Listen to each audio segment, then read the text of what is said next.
Hey guys! Today we're diving into a story that proves appearances can be painfully deceiving. It starts with an old man alone, quiet and carrying nothing but a worn leather satchel as he walks into the glass-slick lobby of a luxury hotel in San Francisco. His clothes are modest pressed but dated, his posture dignified but slow. You can tell by the way he glances up at the chandelier like it reminds him of something, not just admiration but memory. A memory that goes unnoticed by the concierge who barely lifts his eyes from his screen. The old man doesn't approach the desk. Instead, he lowers himself into one of the velvet lounge chairs near the fireplace as if he's waiting for someone. He's not loud, doesn't make a scene, just sits. The other guests hardly notice him, but hotel staff, specifically the head of security, has already labeled him vagrant. So before you get comfortable, take a second to like the video and subscribe, but only if these kinds of stories truly speak to you. And while you're here, drop a comment with your city and local time. We want to know where you're watching from. It doesn't take long. Within 15 minutes, the head of security, a bulky man named Dennis with a buzz cut and an overinflated sense of authority, approaches. He doesn't ask if the man needs help, doesn't introduce himself. He just clears his throat and says, "Sir, you can't sit here unless you're a registered guest." The old man calmly looks up. "I'm meeting someone." Dennis doesn't blink. "That someone can meet you outside. You watch this unfold." The old man nods slowly, almost like this isn't the first time. As he rises, you can see the arthritis in his hands, the way he leans on the armrest a moment longer than most people would. He doesn't argue, doesn't cause a fuss.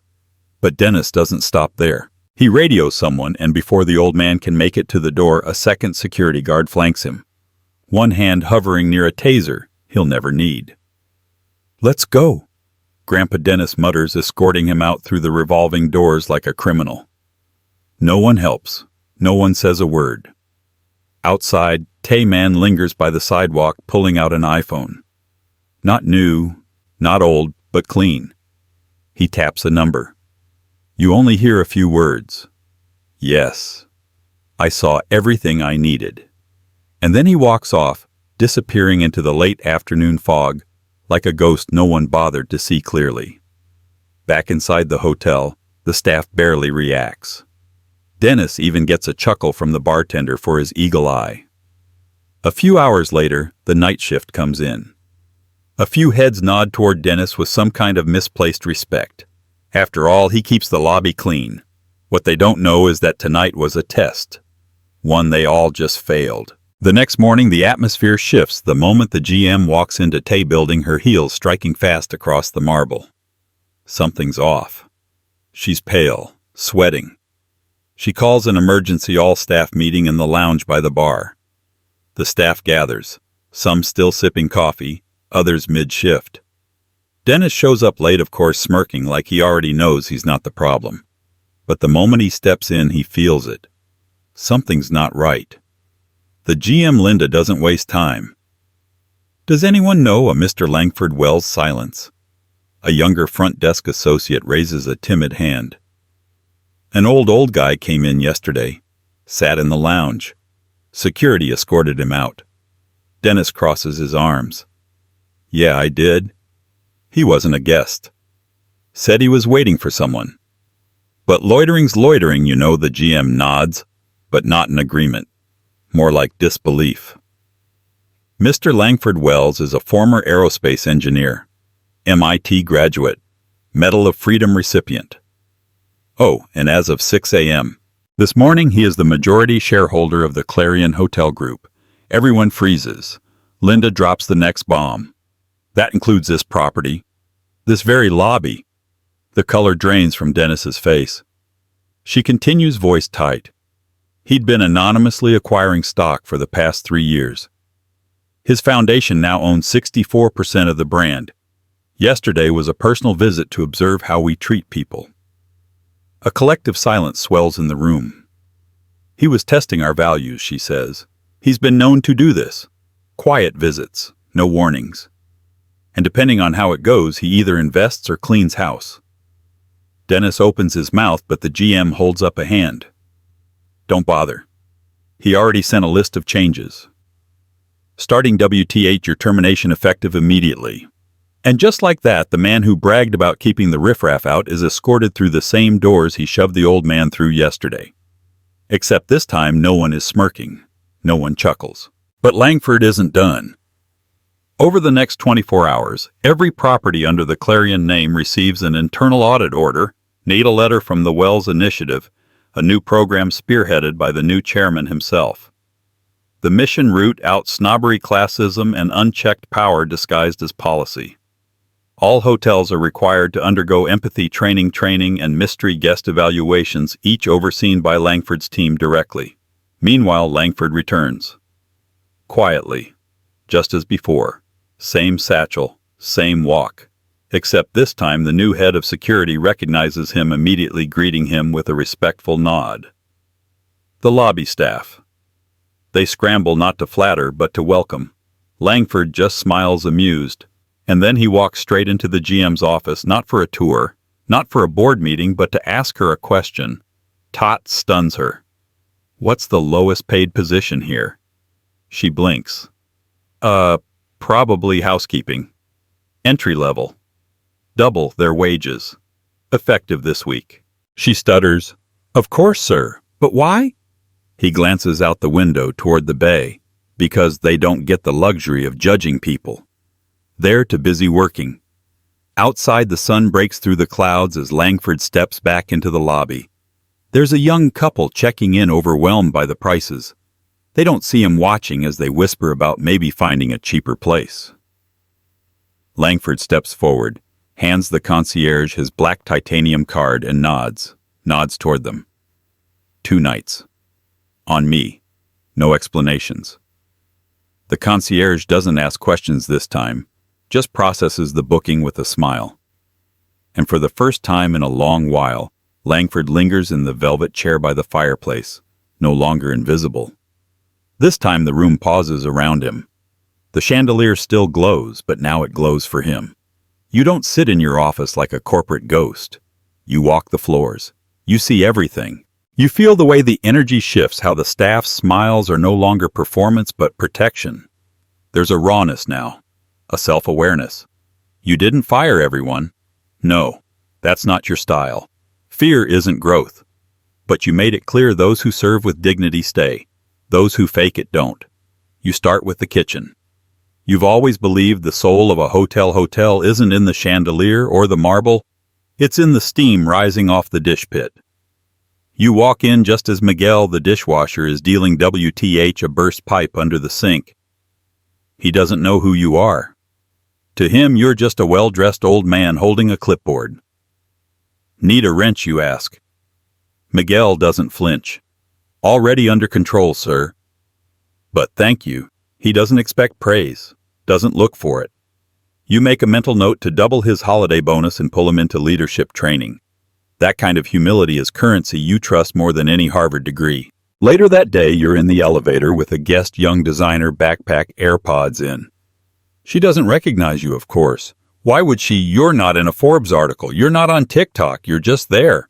And as the elevator doors open, she nearly collides with a housekeeper pushing a heavy linen cart. You watch it unfold. The guest scoffs. Ugh, can't you use the service elevator? But the housekeeper, a woman named Alondra, simply bows her head. Doesn't argue. Doesn't bite back. That's the moment. You step out, your voice gentle but firm. This is the service elevator. The guest turns annoyed. Who even are you? You smile. Someone who values people who clean up after the rest of us. Later that night, you call Alondra into your office. She's nervous, clutching her ID badge like a shield. You offer her her tea. Ask about her kids. Her eyes widen when you tell her she's being promoted head of guest services for her floor. Her voice shakes when she asks why. Because you showed grace when you had every right to show fire. Word spreads quietly at first, like all true culture shifts do. This hotel, once a playground for pretense, starts to become something else. A place where kindness isn't an accident, it's policy. But not everyone is ready. 3 days later, you attend a private board meeting with Clarion's remaining executives. Some of them supported your buyout. Others, not so much. Jeffrey Carlton, the old guard VP of operations, leans back in his chair like it's a throne. He still doesn't get it. Langford, I understand the optics you're chasing here, but five-star guests have expectations. We don't need to become a charity. You don't blink. We're not becoming a charity, Jeffrey. We're becoming human. He chuckles like you've told a joke. Right. But let's be honest. Does a man who gets kicked out by security really belong in charge of the brand?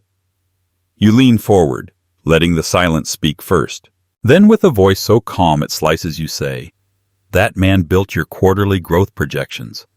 That man owned more stock than anyone in this room combined. That man me believes that if we can't treat strangers with decency, we've already lost our luxury. No one laughs this time. You look at the board. You can vote me out if you want. But before you do, check your inbox. They pull out their phones. Inside they email a spreadsheet with reservation growth since the changes. Customer satisfaction scores up 34%. Social media engagement spiking. Form one viral TikTok where a teen guest caught you cleaning up a coffee spill in the lobby yourself. The caption read, "This hotel slaps. The old dude with the Rolex just helped my grandma find her room." You look at Jeffrey. That's your new brand identity. Welcome to Hospitality 2.0. The vote isn't even close. Afterward, you take the long way out of the building, walking past the employee cafeteria. You hear laughter, real laughter. Not the nervous, polite kind that vanishes when a manager walks by. You pause, peek in. Miguel's in there. So is Alondra. So is the new security chief, Maria, former NYPD, now running the tightest, kindest operation you've ever seen. You don't go in. Just smile. Walk on. Because power, when wielded properly, is silent. It doesn't need a podium. That night, you check into one of your hotels under an alias, just for fun. You want to see how deep the shift has gone. The front desk clerk, barely 20, nervous but enthusiastic, greets you with warmth, offers you a bottle of water, asks how your travels were, and doesn't once look at your shoes to judge your wealth. You test him a little. Ask for an early check-in, a hypoallergenic pillow, and directions to the nearest jazz bar. He handles it all like a pro. You slip him a folded bill, not a tip, but a note that reads, "Keep treating strangers like friends." You never know who they might be. Then you hand him a $100 bill anyway, just for the hell of it. But just as you're about to head to your room, something catches your ear from behind a sharp voice. Familiar. "Sir, we've asked you to leave. You can't loiter in the lobby." You turn. Dennis. Yes, Tot Dennis, except now he's wearing a polyester vest with a name tag that says Dennis. Lobby attendant. He's barking at a man who looks like you did a week ago, old quiet, holding a weathered satchel. And just like that, the room freezes. You step in fast. "Dennis," you say, loud enough to be heard, but soft enough to stun. He turns, nearly drops his clipboard. You walk straight to the man being harassed. Smile. "Mr. Coley, right, you're early." "I'm so glad you made it." The man looks puzzled, but only for a second. Then he nods. "Yes." "Thank you." You loop your arm around his. Escort him to the executive lounge personally. Dennis is frozen in place. You turn back just before you disappear around the corner. "By the way, Dennis, Mr. Coley is the keynote speaker for tomorrow's Diversity Summit. I suggest you read the itinerary, or the room keys he now controls." Dennis opens his mouth, but nothing comes out. As the lounge doors close behind you, Mr. Coley chuckles. "I don't know who you are, son, but that was smooth." You smile. Just someone who used to be invisible.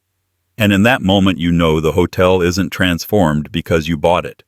It's transformed because you made invisibility visible. The next morning, the keynote begins at 10 a.m. sharp in Clarion Grand Ballroom.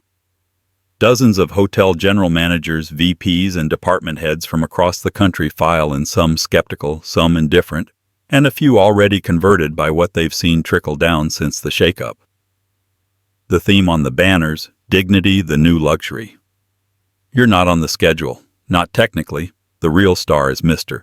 Coley, the man Dennis tried to dismiss like luggage the night before. But Coley has a sharp mind and sharper instincts. He speaks slowly, every word precise. I've been to 100 hotels, but this one is different. Not because of marble floors, not because of gourmet menus, but because someone here decided dignity was non-negotiable. There's a ripple of recognition in the room. People shift in their seats. Then he gestures behind him. I'd like to invite that someone to the stage, and you walk out. No script, no PowerPoint, just presence. You stand there for a long moment, letting silence settle like fog. I was kicked out of this hotel, you begin casually, like it's just a line in a long story. Not for causing a scene, not for threatening anyone, just for not looking like I belonged. No one breathes. You scan the room. But that moment was a gift, because it showed me how deep our rot had gone. You walk the stage slowly. We talk a lot about excellence.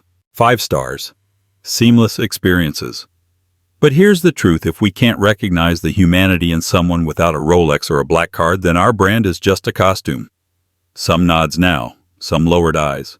I'm not here to scold you. I'm here to invite you to something better, something stronger. You pause. We're going to build the first luxury hospitality group where status comes second, where everyone from the guest in the penthouse to the janitor on night shift feels seen. You hold up a single hotel key. This key won't open a door. It opens a culture. The room erupts in applause. Not performative, not polite, real. But not everyone is clapping. In the back, 2 regional directors whisper, "You catch it, you always do." After the talk, one of them, Pamela Sharp, VP of Southern Operations, approaches you with a polished smile that doesn't reach her eyes. "Very inspiring, Mr. Wells," she says, "but surely you realize kindness doesn't scale." You look her dead in the eye. "Then we'll change the scale." Pamela scoffs. "Be careful. Compassion doesn't always show up on quarterly reports." You nod. True. But loyalty does. And turnover. That shows up too. As does your department's 18% attrition rate. I've been reading. Pamela's mask flickers. You lean in. This isn't about ideology. It's about legacy. And yours. Pamela depends on what you do next. You walk away before she can speak. That afternoon, something strange happens. In the lobby, guests start talking. Unprompted.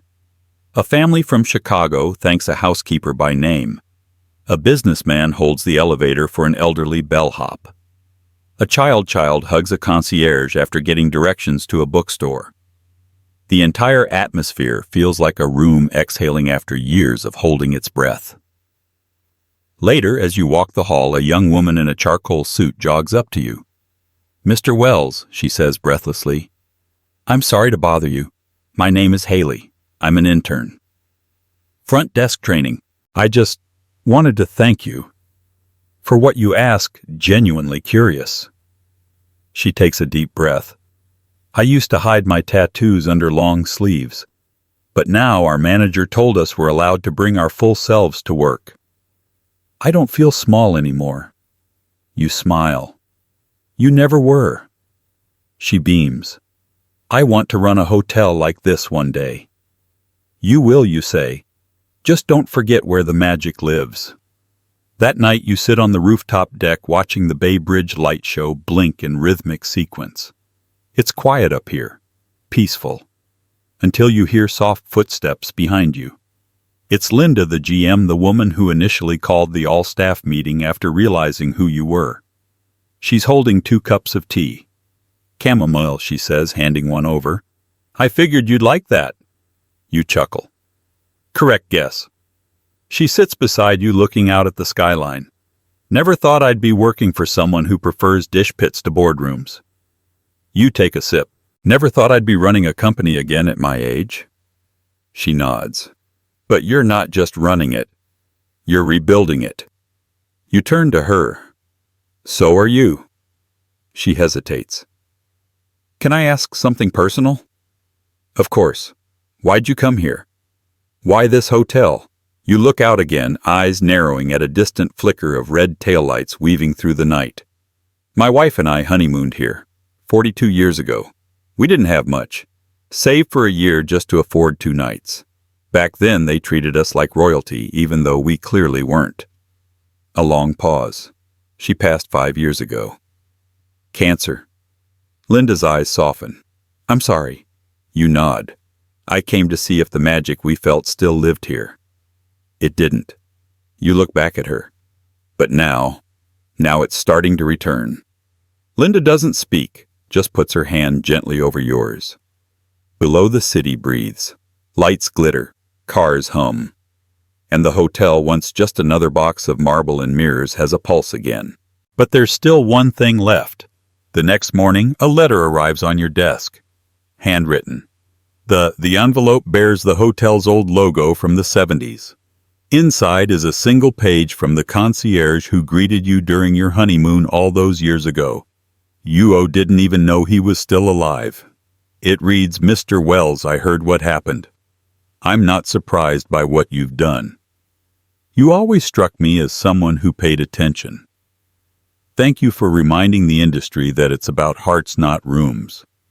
Yours sincerely, George Whitaker, Retired Concierge. Clarion, 1979-2002. You stare at the note for a long time. Then you pull out your phone, open the hotel's press team group chat, and type, Let's announce a new legacy award. Annual recognition for the staff member who best embodies compassion in action. We'll call it the Whitaker Honor. One last ripple in the pond.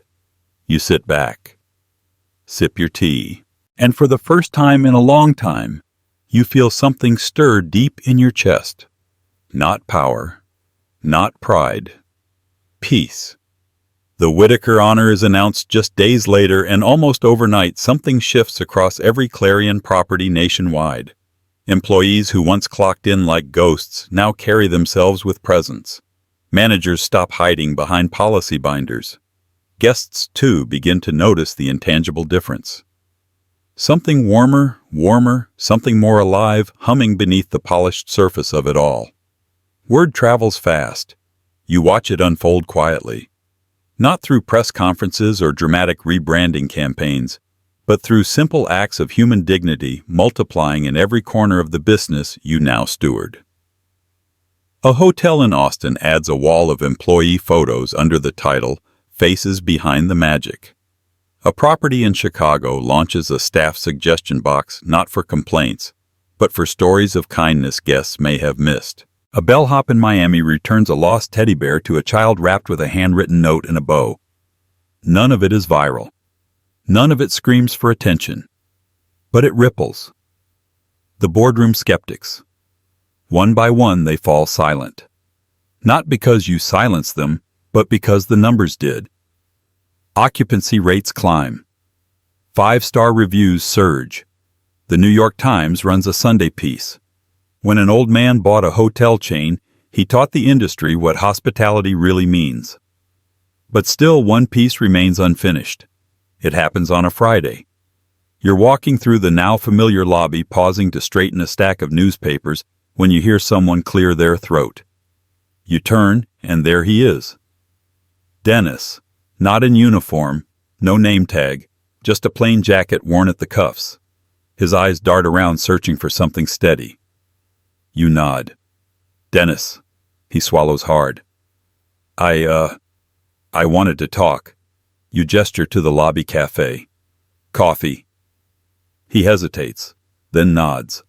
The two of you sit at a corner table. He doesn't meet your gaze at first. I deserved it, he says quietly. Getting fired, I mean. You stir cream into your coffee. Did you? He looks up sharply, surprised. Come on. You know I did. You lean back. I know you made a mistake. But what matters is whether you learn something from it. He's quiet for a long time. Then I was trained to profile. Not explicitly, but that's what it was. We were told to watch for people who didn't fit. I never thought I was hurting anyone. I thought I was doing my job. You nod slowly. That's the problem. The world teaches us that guarding the gate is more important than asking who we're keeping out and why. Dennis blinks, then leans in. Is there any way I could come back? Start over. Not as security. I know I burned Tot Bridge. But I've been volunteering at a shelter near the wharf.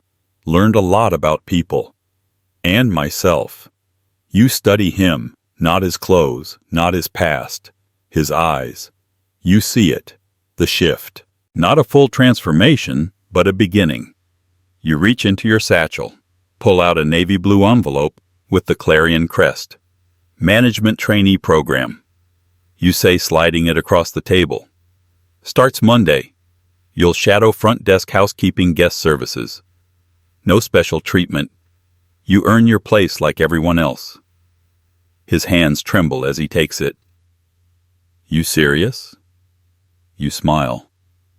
Dead serious. Dennis lowers his head. Thank you. I won't waste it. You nod once. Don't thank me. Prove it to the next stranger who doesn't look like they belong. He nods again, this time with conviction. You stand to leave, but Dennis calls out softly. Why did you give me another chance? You pause at the door. Because someone once gave me one when I didn't deserve it either. And WTIH that you walk out into the morning light. 2 weeks later, you receive a call from Linda, the GM. There's a man here asking for you, she says. Says it's urgent. Name's Julian Renshaw. You go silent. Renshaw, the man who once bought you out of a patent deal 30 years ago, who took your engineering breakthrough, slapped his name on it, and built a billion-dollar empire while you were left with scraps. You haven't spoken since. Send him up, you say. When the elevator opens, Julian steps out looking like time hasn't touched him. Same tailored suit, same smirk. But his eyes, they've aged. You shake hands stiffly. I've been watching you, he says as you pour tea. Tea. Wasn't sure if it was real. All this kindness? Empathy. Thought it was PR. You raise an eyebrow. You came all the way here to accuse me of good branding. He chuckles. I came because I'm dying. That stills you. He leans forward, fingers trembling. Pancreatic. 6 months if I'm lucky. I don't want sympathy. I want to make something right. You say nothing. I stole from you, he continues. That turbine design. You trusted me. I put my name on it. I've had 30 years to regret it. You lean back. Let the weight of old betrayal settle, then drift. What do you want, Julian? He places a folder on the table. The Renshaw Foundation. I'm giving it to you, renaming it, redirecting it, fully endowed. $200 million. I want it to fund dignity programs in underserved communities, hospitality training, re-entry, support youth mentoring. I want my name to mean something better when I'm gone. You stare at the folder, then at him, and for a long time you say nothing. Finally. Then let's make sure your last chapter is your best one. And so you do. The Renshaw Wells Initiative launches that winter. Its first cohort includes Dennis Haley, Miguel Alondra, and over 200 others across the country, people who might have been written off, dismissed, or overlooked, but no longer. Your photo hangs modestly in every Clarion lobby now, not big, not flashy, just a frame with a small inscription beneath it. This man reminded us that true luxury isn't what you wear, but how you make others feel. Guests stop to read it. Some smile, some tear up. All leave differently than they arrived. And as the years pass, you don't chase the spotlight. You mentor quietly, sponsor scholarships. Sometimes you sit in lobbies just to see if anyone notices the invisible ones. And when they do, you know it's working. If this story stirred something in you or made you reflect on how we treat one another, go ahead and give it a like. Leave a comment about what surprised you most and hit tot. subscribe button if you haven't already. Thanks for watching, and remember, sometimes the quietest presence holds the loudest truth.